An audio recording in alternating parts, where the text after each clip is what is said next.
Hi, so for this lesson we are going to build a bird's nest. So when we think about birds, we think about their beautiful eggs that they have and the promise of a new feathered life, or a new life for them. Birds' eggs come in surprising varieties of shapes and sizes and colors and all kinds of things.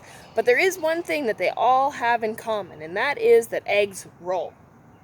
So they probably don't want their eggs to roll around because they do want to keep them safe and they want to keep their babies safe. So they build them this beautiful little nest for them to stay warm and stay safe in while they're incubating so that they can become a new feathered life.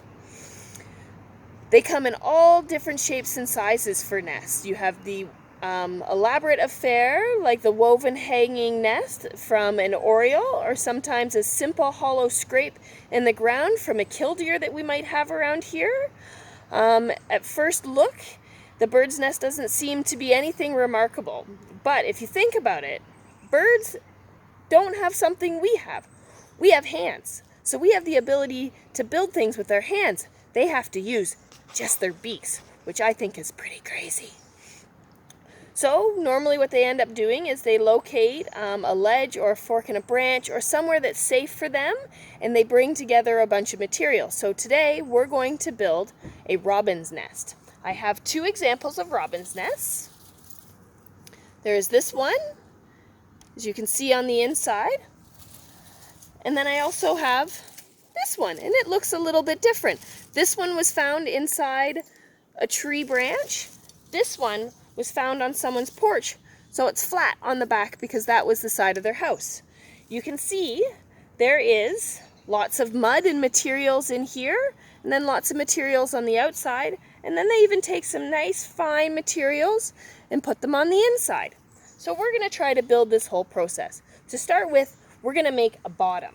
So I have some soil, I have some water because I need to turn my soil into mud, and then I have lots of materials. A robin will usually use about 350 pieces of extra material outside of the mud so that they can build it and keep it really strong. So we're going to start with this bottom. So I've already started a little bit, and I've kind of made a bit of a mud patty here with some water, and I've been squishing down my mud. It takes a little bit to make sure it's the right consistency, and I think I need a little more. So I'll pour a bit more water into my soil and try to make a bit more.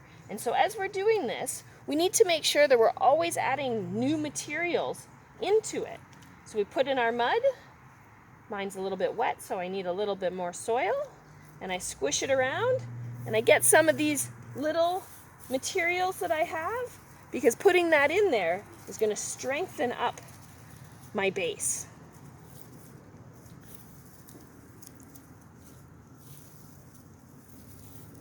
Few more materials into it, and I'm going to squish them in so they get all mixed in. It's kind of fun because I like to play with mud.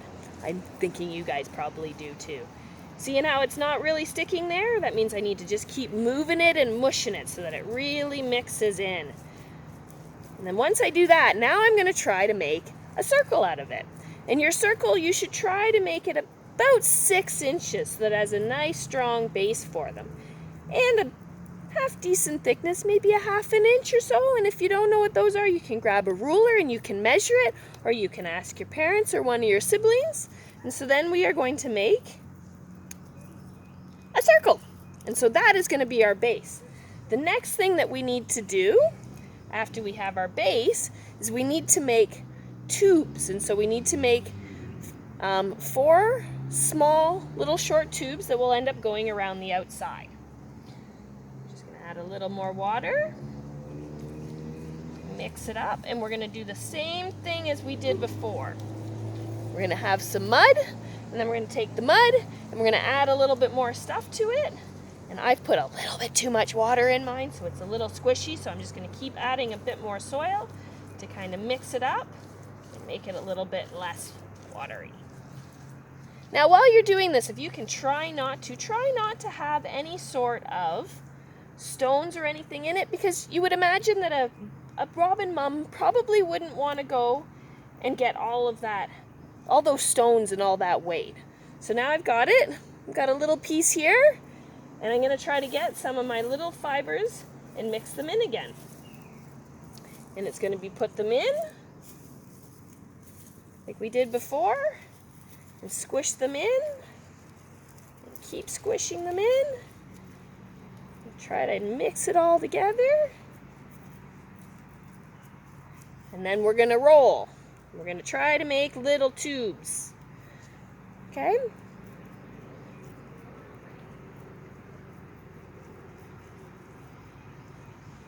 And then, once we have our tubes, mine's a little folly-a-party. I probably should mix it a little bit more and put a little more soil in there.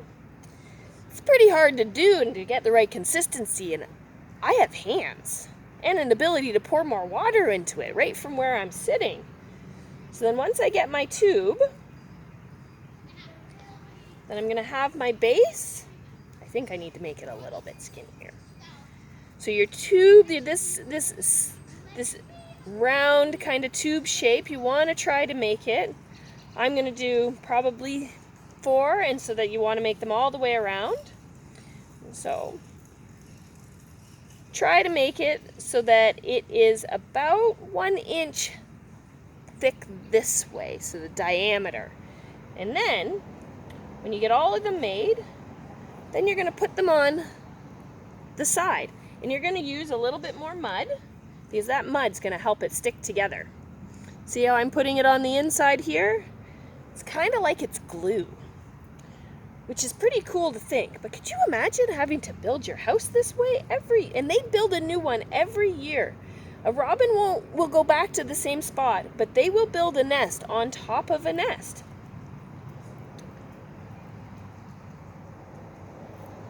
And so I now have a side. And I will see you in a minute, and we will have all of the sides on it.